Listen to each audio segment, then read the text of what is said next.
राष्ट्र सर्वप्रथम, राष्ट्र सर्वप्रथम, राष्ट्र सर्वप्रथम, राष्ट्र सर्वप्रथम। राष्ट्र सर्वप्रथम की बात कार्यक्रम में आप सभी राष्ट्रवासियों का हार्दिक स्वागत है।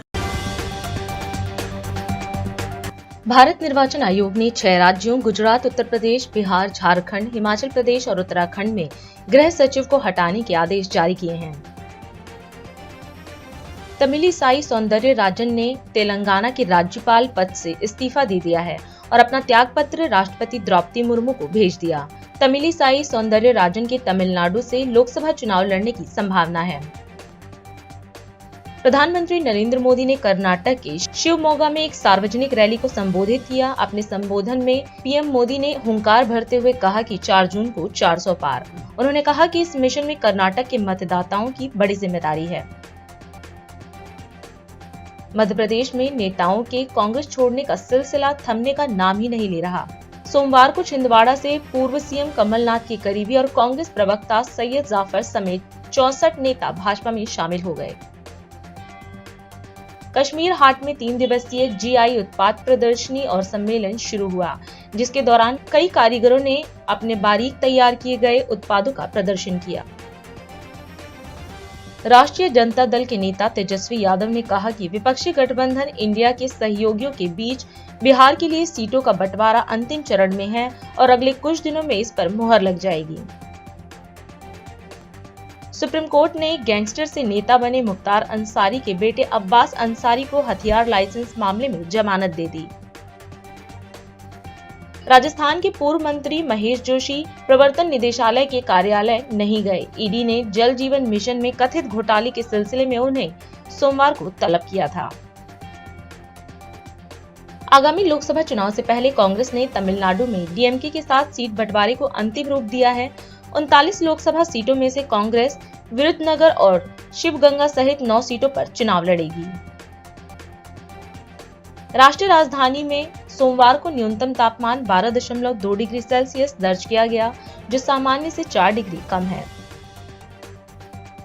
लोकसभा चुनाव से पहले भाजपा दक्षिण में अपनी पकड़ मजबूत करने की कोशिश में लगी हुई है। तमिलनाडु और केरल में रैली को संबोधित करने के बाद प्रधानमंत्री नरेंद्र मोदी तेलंगाना पहुंचे।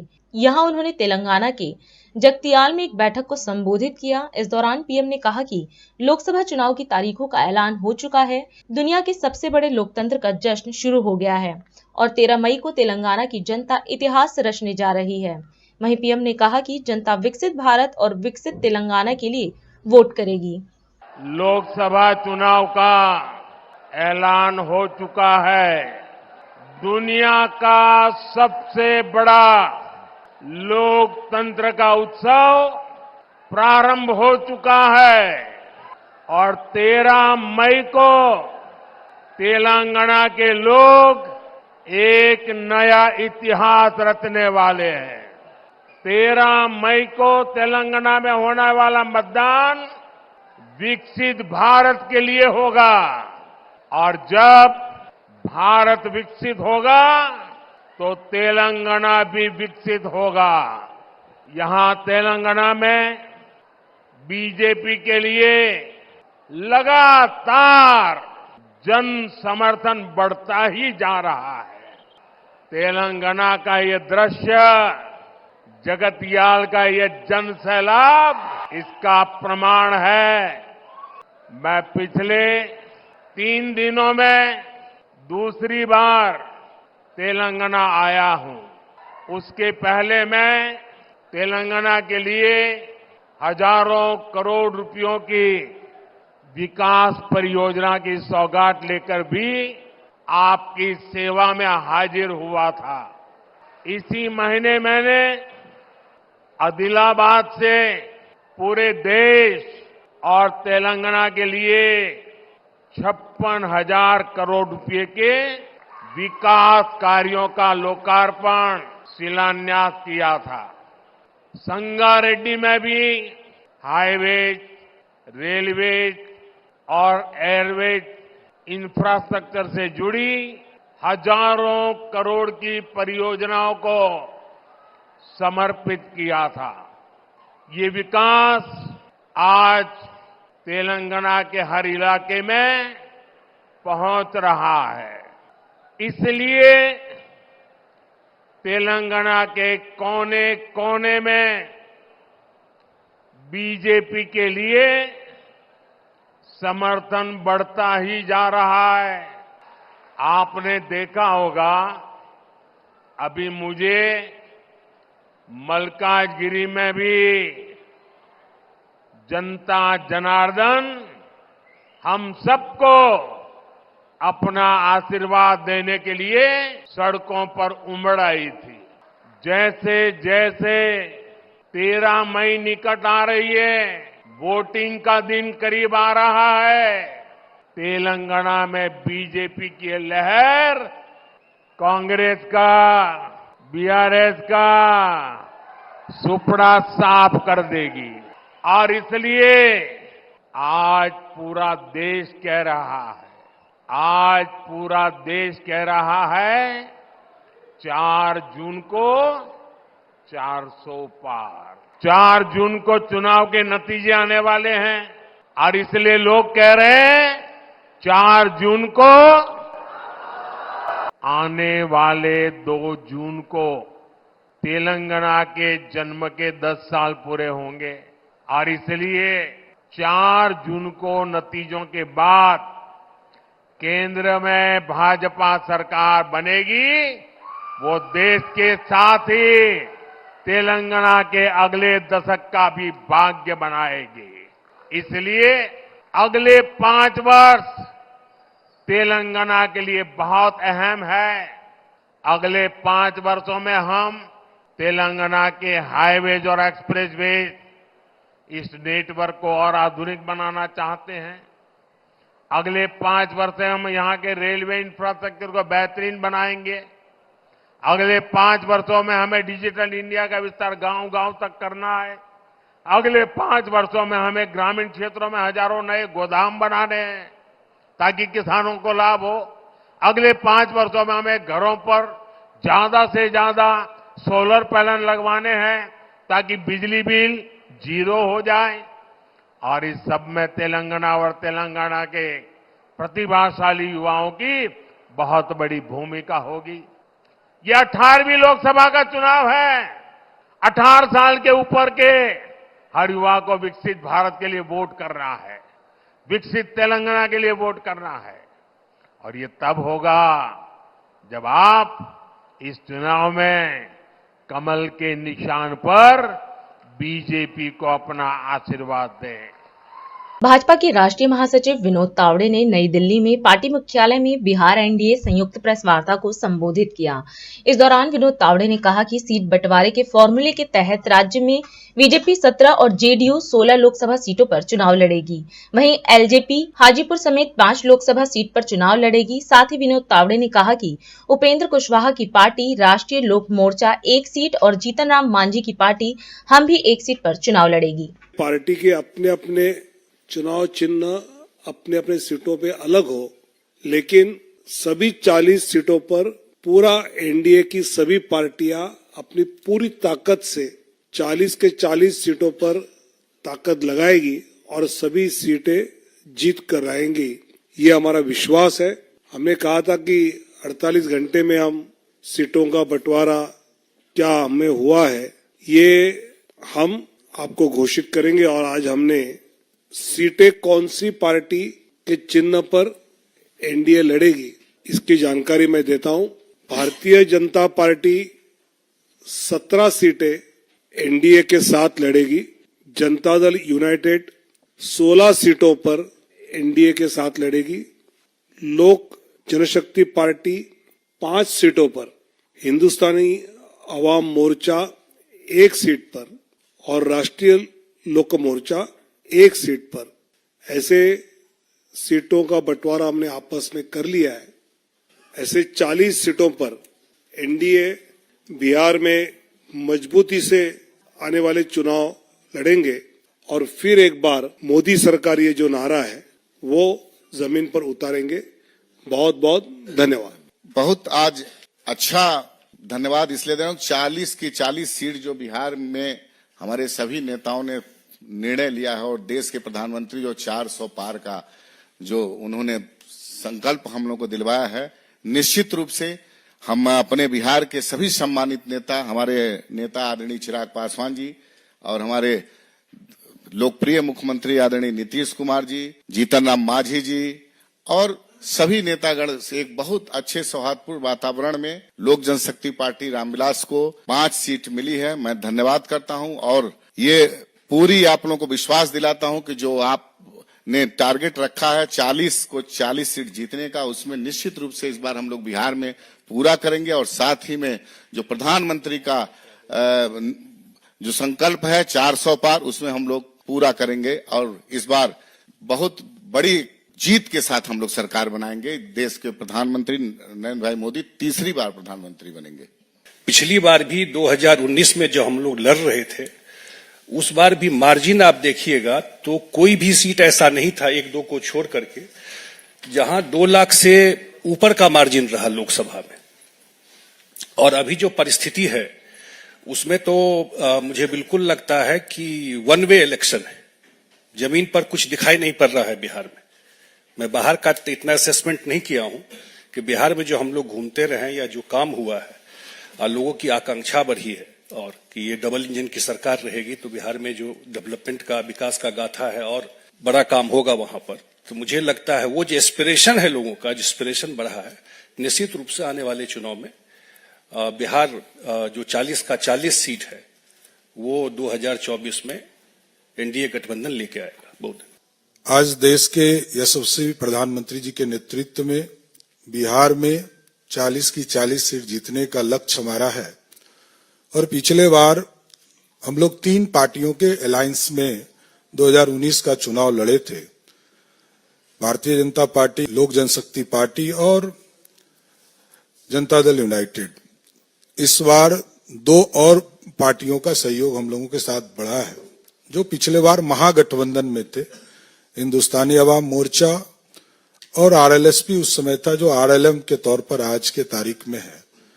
तो मैं ये बताना चाहता हूं कि आज सभी लोग, सभी 5 पार्टियों के, सबके नेताओं के सहयोग से, आदरणीय प्रधानमंत्री जी के मार्गदर्शन में, आदरणीय गृह मंत्री जी के मार्गदर्शन में, आदरणीय राष्ट्रीय अध्यक्ष जेपी नड्डा जी के मार्गदर्शन में और बिहार के मुख्यमंत्री आदरणीय नीतीश कुमार जी के निर्देशन में, आदरणीय चिराग पासवान जी, आदरणीय जीतन राम मांझी जी, आदरणीय उपेंद्र कुशवाहा जी, सभी लोगों के सहमति से बिहार में हम गठबंधन में चुनाव लड़ने जा रहे हैं। स्पष्ट है कि 2024 में फिर से नरेंद्र मोदी जी की सरकार और 40 की 40 सीट जीतकर देश में जो 400 पार का हमारा संकल्प है उसको आगे बढ़ाना है। बहुत बहुत धन्यवाद।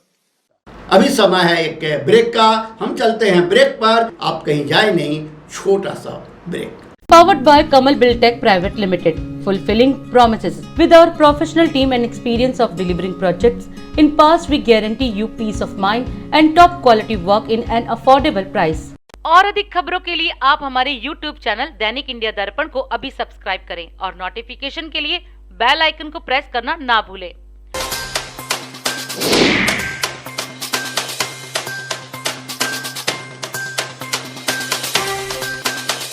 राष्ट्र सर्वप्रथम की बात कार्यक्रम में ब्रेक के बाद एक बार फिर आप सभी राष्ट्रवासियों का स्वागत। लोकसभा चुनाव से पहले उत्तराखंड में कांग्रेस को बड़ा झटका लगा है।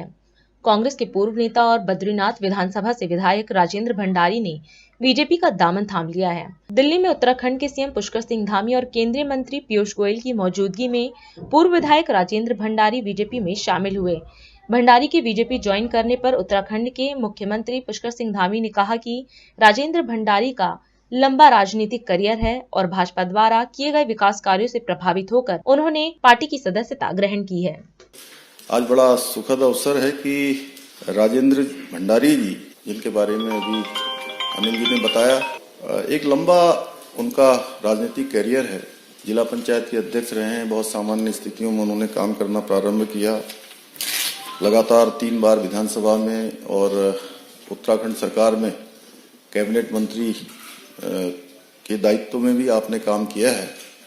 आज भारतीय जनता पार्टी में शामिल हो रहे हैं। हमारे प्रधानमंत्री जी का जो देश के अंदर, उत्तराखंड के अंदर जो विकास के अनेक काम हुए हैं और उत्तराखंड में विशेषकर आपके पिछले 10 सालों के अगर कालखंड की बात करें तो जिस क्षेत्र से राजेंद्र जी अभी विधायक थे, वैसे इस्तीफा दे दिया है आज उन्होंने, तो बद्रीनाथ का मास्टर प्लान बनना हो, 4 धाम ऑल वेदर रोडें बननी हो या उत्तराखंड के एक कोने से दूसरे कोने को जोड़ना हो, वो सारे काम आपके आसपास भी हुए हैं, पूरे उत्तराखंड के लिए भी हुए हैं।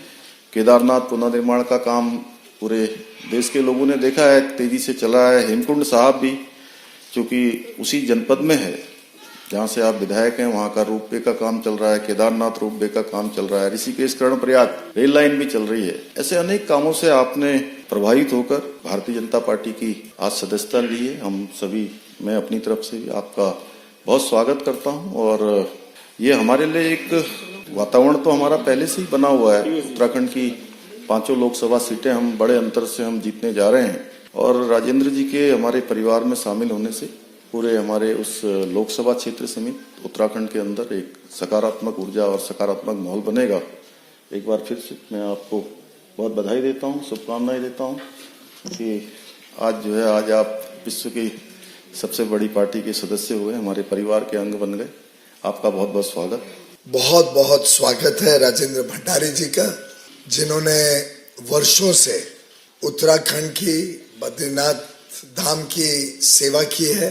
अलग अलग पदों पर रहते हुए उन्होंने जिस प्रकार से अपने कार्यशैली से लोगों का दिल जीता, उससे बार बार 3 बार चुन के आना यही दर्शाता है कि इनकी लोकप्रियता और इनका प्रभाव अपने क्षेत्र में इनके काम के बल पर अभी भी बहुत ही तेज गति से बढ़ रहा है। इसी तरीके से इसी कड़ी में प्रधानमंत्री नरेंद्र मोदी जी ने जिस प्रकार से पूरे देश में विकास का कार्य किया है, एक भ्रष्टाचार मुक्त भारत बनाने का कार्य किया, भारत की विरासत को विकास के साथ जोड़ते हुए फिर एक बार भारत की, हम सब की जो धरोहर है उसको संभालने संवारने का काम जो किया है, उससे प्रभावित होके, उससे प्रेरित होके आज माननीय राजेंद्र भंडारी जी भारतीय जनता पार्टी के सदस्य के रूप में जुड़ रहे हैं। मैं आपका तहे दिल से स्वागत करता हूं। आदरणीय प्रधानमंत्री नरेंद्र मोदी जी के यशस्वी नेतृत्व एवं उनकी गरीब कल्याण नीतियों में काफी प्रभावित हूं। उनके नेतृत्व में पूरे देश में विकास की अविरल यात्रा चल रही है। आदरणीय प्रधानमंत्री जी ने विकसित उत्तराखंड और 2047 तक विकसित भारत का जो लक्ष्य रखा है, उसमें मैं अपना संपूर्ण योगदान देना चाहता हूं। मैं आदरणीय प्रधानमंत्री श्री नरेंद्र मोदी जी के नेतृत्व में ये समय उत्तराखंड का है। ये सभी भारत की सदी है, ये सभी भारत की सदी है। इसलिए मैंने एक समर्पित कार्यकर्ता के रूप में भारतीय जनता पार्टी में शामिल होने का निर्णय लिया है और मैं आज इस परिवार में विधिवत शामिल हुआ हूँ। मैं आदरणीय राष्ट्रीय अध्यक्ष श्री जगत प्रसाद नड्डा जी का हृदय से आभारी हूँ कि उन्होंने देश के विकास के प्रति समर्पित इस भाजपा परिवार में शामिल कर मुझे राष्ट्र सेवा का अवसर देने का मौका दिया। मैं केंद्रीय मंत्री आदरणीय अमित शाह जी का भी बहुत आभारी हूँ कि मुझे इस परिवार में शामिल होकर देवभूमि उत्तराखंड का और देश की सेवा का अवसर प्रदान किया। मैं पार्टी को विश्वास दिलाता हूँ कि मैं उत्तराखंड के विकास के लिए, राष्ट्र के कल्याण के लिए और जन जन की सेवा के लिए समर्पित भाव से काम करूंगा और भाजपा के एक सक्रिय कार्यकर्ता के रूप में पार्टी की मजबूत के लिए काम करने के हेतु सदैव तत्पर रहूंगा। एक बार पुनः सभी लोगों का बहुत बहुत धन्यवाद। बीजेपी दिल्ली प्रदेश अध्यक्ष वीरेंद्र सचदेवा ने सभी 7 लोकसभा प्रत्याशियों के साथ संयुक्त प्रेस वार्ता को संबोधित किया। सचदेवा ने मीडिया को संबोधित करते हुए कहा कि सभी 7 लोकसभा प्रत्याशी अनुभवी हैं और सभी ने संगठन के प्रति प्रतिबद्धता से कार्य कर यह स्थान हासिल किया है। वहीं भाजपा के दिल्ली के सभी 7 लोकसभा उम्मीदवारों ने मीडिया के सामने अपने अपने क्षेत्र के लिए अपना विजन और प्राथमिकताएं पेश की। नमस्कार साथियों, मुझे आज गर्व हो रहा है आप सबके सामने अपने 7 जो मेरे प्रत्याशी हैं दिल्ली लोकसभा के लिए, उन 7 को मैं आपसे रूबरू करवा रहा हूं। ये 7 हमारे कार्यकर्ता बहुत अनुभवी और संगठन के प्रति लगातार जिनकी प्रतिबद्धता ने कई वर्षों से संगठन में काम करते हुए अपना ये स्थान हासिल किया है। और हम सबको ये विश्वास है कि 2014, 2019 के बाद 2024 में भी दिल्ली की जनता का आशीर्वाद भारतीय जनता पार्टी को मिलेगा और ये सातों प्रत्याशी अपनी अपनी लोकसभा जीतकर माननीय मोदी जी को प्रधानमंत्री बनाने में अपनी भी आहुति देंगे। हमारे पूर्व प्रदेश अध्यक्ष, वर्तमान में सांसद और उत्तर पूर्वी दिल्ली से अब हमारे प्रत्याशी श्री मनोज तिवारी जी हैं। दूसरी हमारी बहन कमलजीत सहरावत जो नगर निगम में महापौर रही है, वर्तमान में मेरी प्रदेश की टीम की महामंत्री हैं और लगातार संगठन में विभिन्न पदों पर काम करते हुए आज हमारी लोकसभा की प्रत्याशी हैं पश्चिमी दिल्ली से। योगेंद्र चंदोलिया, आप भी दिल्ली के मेयर रहे हैं, आप भी मेरी टीम के महामंत्री हैं और आपने भी कई वर्षों से लगातार संगठन में अहम भूमिका निभाई है। आप उत्तर पश्चिम सीट से भारतीय जनता पार्टी के प्रत्याशी हैं। मेरे बाईं तरफ हम सबके वरिष्ठ जिनसे हमको भी सीखने का मौका मिलता है, ऐसे हमारे आदरणीय श्री रामजीत सिंह गथुड़ी जी जो वर्तमान में नेता प्रतिपक्ष के पद पर काम कर रहे हैं। दक्षिणी दिल्ली लोकसभा से आप भारतीय जनता पार्टी के प्रत्याशी हैं, 4 बार से विधायक हैं और आपका अनुभव, राजनीतिक अनुभव हम सब कार्यकर्ताओं में सबसे अधिक है। इसका लाभ भी दक्षिण दिल्ली की जनता को मिलने वाला है। आप भी दिल्ली के पूर्वी दिल्ली के मेयर रहे हैं, पूर्वी दिल्ली से प्रत्याशी हैं, वर्तमान में आप भी मेरी टीम के महामंत्री हैं। लगातार संगठन में बारीकी से काम करना और कई वर्षों से कई पदों पर आपने संगठन के साथ काम किया। आपको पूर्वी दिल्ली से भारतीय जनता पार्टी का प्रत्याशी बनाया गया है। उनके साथ श्रीमान प्रवीण खंडेलवाल व्यापारी नेता है, लेकिन परिवार इनका बहुत पुराना संगठन के साथ काम कर रहे हैं। प्रदेश के पूर्व कोषाध्यक्ष रहे हैं, वर्तमान में चांदनी चौक से हमारी लोकसभा टीम के प्रत्याशी हैं और आपके साथ हमारी छोटी बहन बांसुरी स्वराज, सौभाग्य से ये भी मेरी प्रदेश की टीम की मंत्री हैं और कुशल वक्ता के साथ साथ बैरिस्टर हैं। वकालत इनका पेशा है और किसी परिचय की मोहताज ये भी नहीं है। स्वर्गीय सुषमा स्वराज जी जो हमारी केंद्र में मंत्री भी रही, हमारी नेता भी रही हैं, उनकी छवि, उनका अक्स इनमें दिखाई देता है। ऐसी सुश्री बांसुरी स्वराज जी नई दिल्ली से हमारी प्रत्याशी हैं। तो ये सातों उम्मीदवार हमारे अनुभवी भी हैं, मेहनती भी हैं और अपने अपने क्षेत्र के पारंगत लोग हैं। इसलिए मुझे इस बात का विश्वास है कि संगठन ने जो निर्णय लिया है, इन सातों के साथ मिलकर हम दिल्ली की सातों सीटें दिल्ली की जनता के आशीर्वाद से जीतेंगे। जहां ये 7 कमल नरेंद्र मोदी जी को तीसरी बार इस देश का प्रधानमंत्री बनाने के लिए ये दिल्ली की जनता अपना आशीर्वाद देने वाली है। अब हमारे सामने जो अगले 100 दिन की चुनौती है, हम उस पे सिर्फ बात करेंगे। उसी पे हमारे राष्ट्रीय राजमार्ग 709B का निर्माण कर पूरा कर जनता को समर्पित करना हमारा 100 दिन का कार्य होगा। यमुना रिवर फ्रंट का बचा हुआ कार्य पूरा करके देना हमारा समर्पण होगा। मुकुंदपुर बुराड़ी में 33 एकड़ में खेल का मैदान और पार्क बना के देना हमारा अगला 6 महीने का कार्य है। हमारे दिलशाद गार्डन में बन रहे ओपन स्टडी सेंटर को छात्र छात्राओं के लिए लोकार्पित करना अगले 100 दिन का काम है आफ्टर इलेक्शन। एक बेहतर दिल्ली, स्वच्छ दिल्ली और सुरक्षित दिल्ली, इसको लेकर हमारे सातों सांसद केंद्र सरकार के साथ मिलकर हम एक ऐसी दिल्ली को जिसका विजन हम आने वाले वर्षों के लिए अपने युवाओं को, अपने बच्चों को क्या देके जा रहे हैं, उस दिशा में मेरे सातों सांसद जो होने वाले सांसद हैं वो सब मिलकर काम करेंगे। भारतीय जनता पार्टी के आज इन सभी सातों प्रत्याशियों को मैं पुनः अपने संगठन के और दिल्ली की जनता के साथ शुभकामनाएं देता हूं, बधाई देता हूं। लोकसभा चुनाव की तारीखों का ऐलान होने के बाद से ही राजनीतिक पार्टियों में जुबानी जंग जारी है। इसी कड़ी में दिल्ली सरकार में मंत्री सौरभ भारद्वाज ने प्रेस वार्ता को संबोधित किया।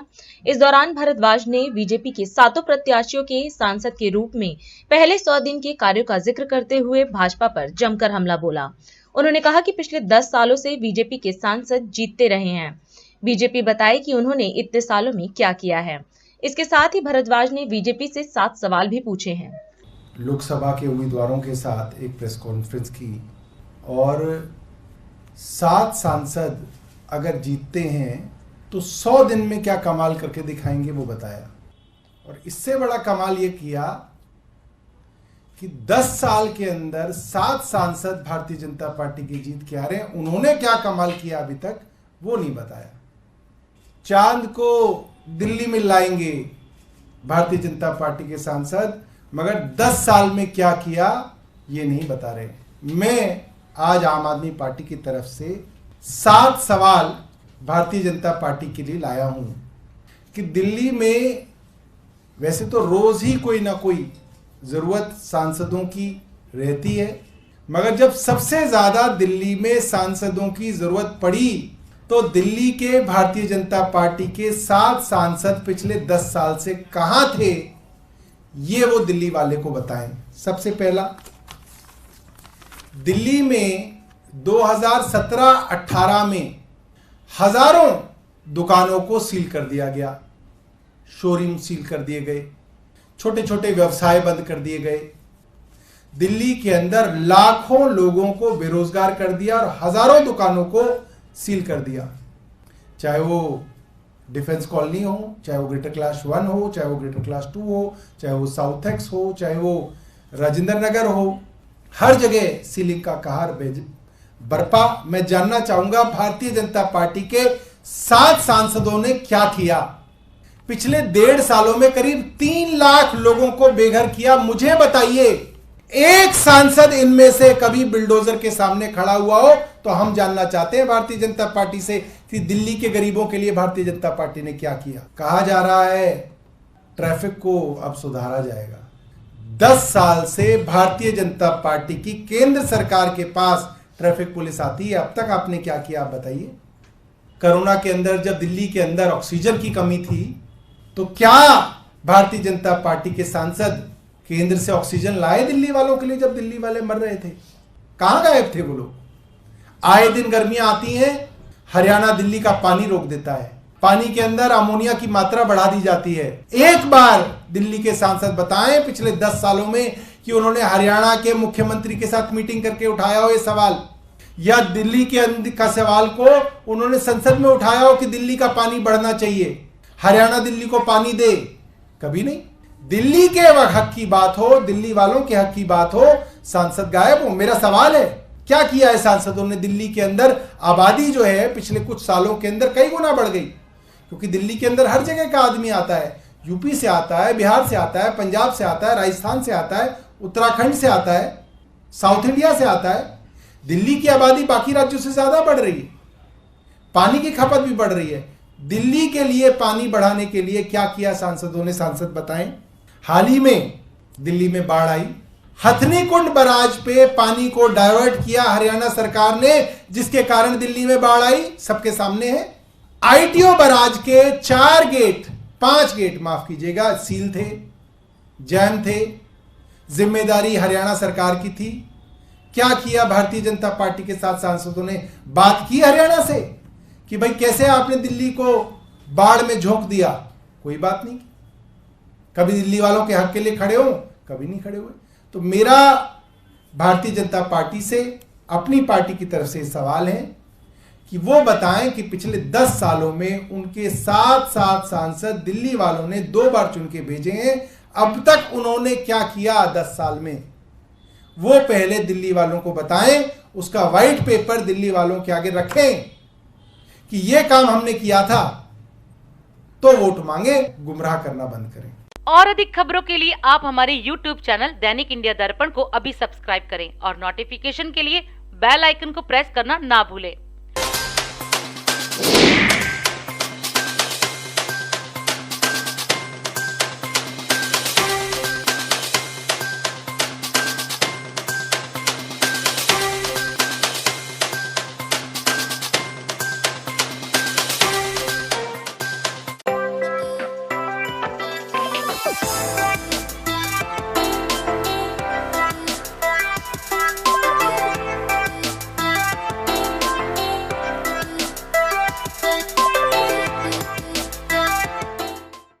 आज हम इस कार्यक्रम में आपसे विदा लेते हैं। आप अन्य खबरों के लिए बने रहे। राष्ट्र सर्वप्रथम, वंदे मातरम, जाग उठा है भारत। राष्ट्र सर्वप्रथम, राष्ट्र सर्वप्रथम, राष्ट्र सर्वप्रथम, राष्ट्र सर्वप्रथम।